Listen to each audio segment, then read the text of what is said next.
I'm Tessa, I'm 17, and I still can't babysit anymore after what happened last March in Portland. So this family, the Hendersons, they needed someone to watch their kid Milo on a Friday night. 8 years old, seemed normal enough. The mom, she gave me like a whole list of rules before they left for some dinner party downtown. Milo goes to bed at 9, no TV after 8, and, this was weird, check the secret place every hour. She pointed at this closet in the hallway. I figured it was just some game kids play, you know. The dad left a key under the doormat in case I locked myself out somehow. It was raining hard that night, like really coming down. Milo was quiet during dinner. He kept staring at the hallway closet and left this little flashlight right next to the door before bedtime. When I asked him about it, he just said, "You might need it later. Kids say strange stuff all the time, so whatever." Around 10:30, I'm sitting on the couch scrolling through my phone when I hear it, this soft humming sound. At first I thought it was the heater, but it was coming through the air vents. I turned the TV off and listened. It stopped after like 30 seconds. That's when I noticed Milo's toy truck wasn't where I left it. I swear it was by the coffee table. Now it's sitting in the middle of the hallway.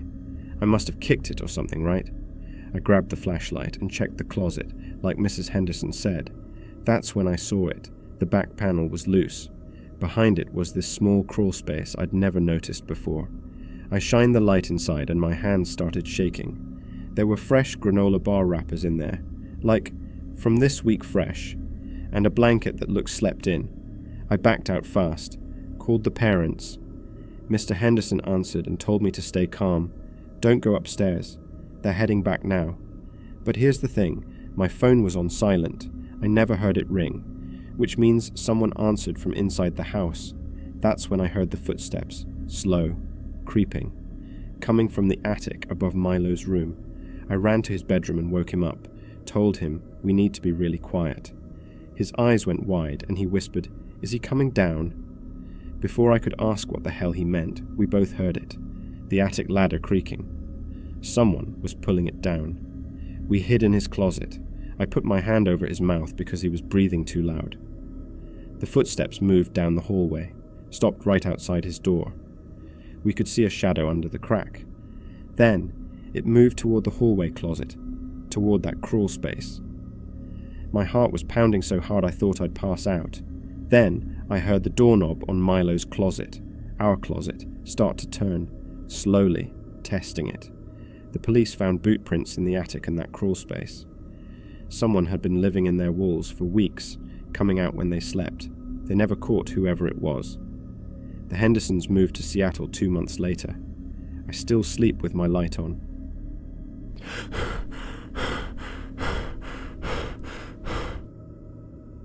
I was just a college kid back then, named Alara Voss, trying to make some extra cash babysitting in Bellevue, near Seattle.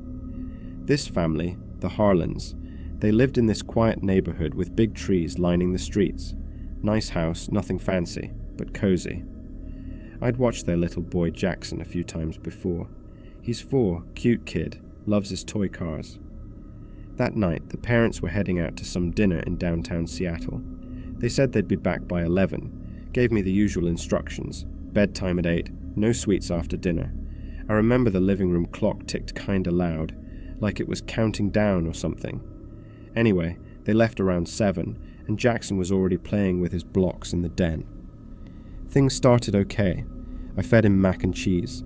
He spilled some on the rug, but I cleaned it up quick, put him to bed upstairs, read him a story about trucks. He fell asleep fast. I went downstairs, turned on the TV low, some dumb reality show. The house felt empty, you know, like when you're alone and every little sound jumps out. The dishwasher was running, making this gurgling noise that annoyed me. I texted my friend about nothing, just bored. About an hour later, headlights flashed in the driveway. I peeked out the window, some van parked there. Guy gets out, wearing a plain jacket carrying a clipboard. Looked normal, like any delivery dude. Knocks on the door. I opened it a crack, chain on. "Yeah," I said. "Delivery for the Harlans," he goes. "Big package in the back. Mind helping me grab it?" "Won't take a second." I hesitated. It was dark out, and why me? They're not home right now." He smiles, shows a badge, says Quick Ship Logistics or whatever. I know, saw their post on Facebook about date night, figured you'd be here. Just need a hand, it's heavy. That creeped me out a bit. How'd he know that? But I thought, maybe it's legit. Parents do post everything online. I shook my head. Sorry, can't leave the kid alone. Shut the door, locked it. He stood there a minute, then drove off slow. I tried calling the parents. No answer. Signal bad or something? I paced the kitchen. The fridge hummed weird, reminded me of the one in my dorm that always leaked water. Stupid thing. Another hour passes. More headlights. This time a sedan. Woman in a suit steps out, walks up confident, knocks firm. I open the chain again. Can I help you? I'm here for Jackson, she says flat. Urgent custody thing. His dad's ex. Got papers. Pulls out her phone, shows some document. Looks official, but blurry. My mind raced. Custody. Parents never mentioned that. They're not here. I can't just... Call them, she interrupts. It's legal. I tried again. Voicemail. Shit. What now? I locked the door, backed away. She didn't leave. Sat in her car, lights off. Then I saw the van pull up across the street. The guy from before. They were texting each other. I could see phone glows. Watching the house. The windows. Like they knew Jackson's room was upstairs. Blue curtains. I called the neighbors next door. The Millers. Old couple. Mr. Miller comes over. Looks out. Probably a mix-up. People get addresses wrong all the time. He laughed it off. Went back home. But I felt watched. Heart pounding, I checked on Jackson. Sleeping sound. The hallway floor creaked under my feet, like always when it gets cold at night. Wandering the living room, nervous, I knocked over a side table. Stuff fell out. Papers, old mail. And this photo tucked way under. Faded, but clear. The Harlans at a park in Seattle last spring. In the background, that same delivery guy. And the woman, half hidden behind a tree. Watching them.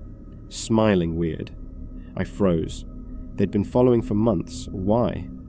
I grabbed Jackson, hid upstairs. Called 911. Cops came quick, but the cars were gone. No trace. Parents got home freaked.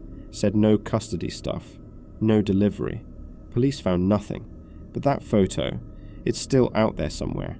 I quit babysitting after that. Sometimes I drive by Bellevue, wonder if they're still watching.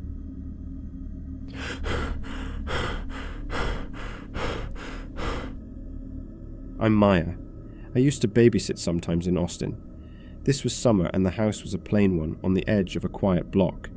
The parents, Luis and April, said they had to work late. They left at 9 and told me to stay until midnight.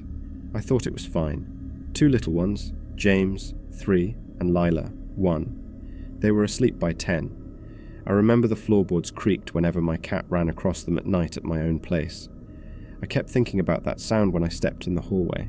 I did small things wrong. I warmed up pizza even though I promised no sugar. I locked the front door but left the back screen just latched. I told myself the yard was fenced. The house smelled faint of baby lotion and old coffee. Around 2 in the morning, there was a soft knock at the front door. I froze. I told myself it was the dog walker or a neighbor. The knocking came again, friendly at first. When I opened the peephole, I saw a man on the porch. He looked older than me. He smelled like cigarettes through the door. He had a thin jacket and a stroller leaned on one side. "Hey," he said when I cracked the door. "I'm a friend of the family. Need to borrow the stroller for a minute. Baby's fussing in my car. Real quick." He talked smooth. He said he knew Luis. I looked at the window. The kids were both asleep. I felt unsure. "No," I said. My voice shook. "They're asleep. I can't... No." He smiled like it was nothing. He asked for the parents' number, and I frowned. I did call them. They answered, sleepy, and said they were at work downtown. I said a name to prove the man was a friend. They didn't know him. I said I'd call the police. The man left, walking slow down the porch steps. After he left, the motion sensor, light on the front yard, clicked on 3 times. I watched from the window. The light turned off.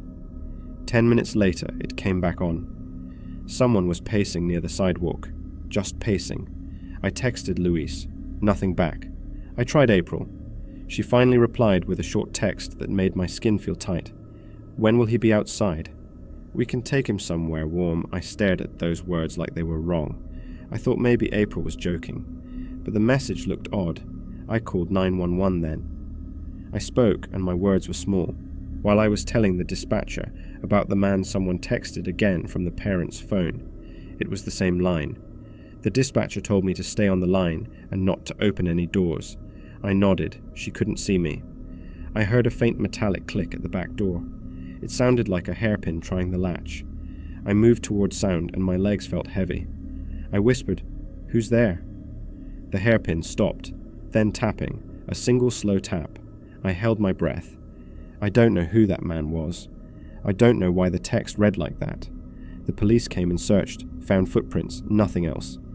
James and Lila slept through it.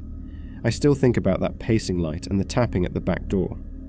Sometimes at night I hear a soft knock and I still don't sleep well.